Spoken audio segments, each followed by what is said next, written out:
Well, certainly everything is relative. And as far as like our ICU capacity, the strains are not as severe at the most critical elements of the summer, although they're getting pretty close.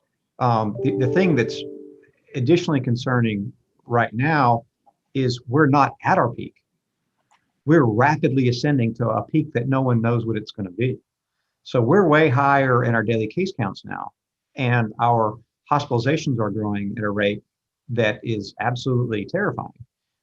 So where's this going to end? Well, it's not going to end, at least for weeks, right? If we did everything perfect today, it's going to be a week or two before we would even see an impact of that, because we're still going to be processing all the people who are exposed and who are going to get sick and who are going to die. So, without a doubt, I think we're headed into the darkest period of the coronavirus for Mississippi.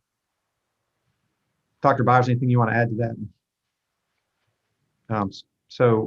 Next question is from Gerald Harris. To put in perspective, how soon can a dinner party turn into a funeral? It can be pretty fast. It can be a week or so, but typically it takes a few weeks, just because it takes a little while for someone to become sick, and then a little while for someone to get sick enough to die, and then so usually it's going to be at least a week, but probably a couple of weeks. But it's happening. We're going to start seeing more and more of it.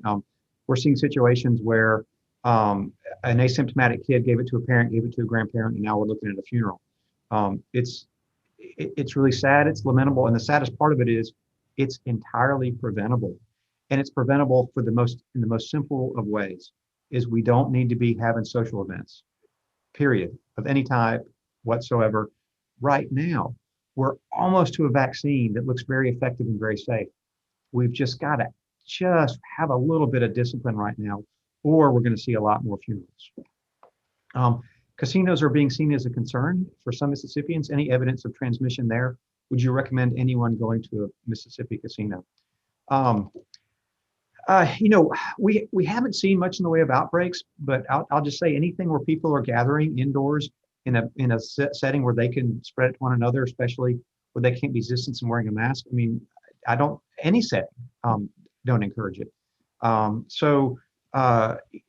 think that's a risk calculation we really need to be cautious about. I really recommend people do as little as possible for the time being, and stick with your family as much as you can.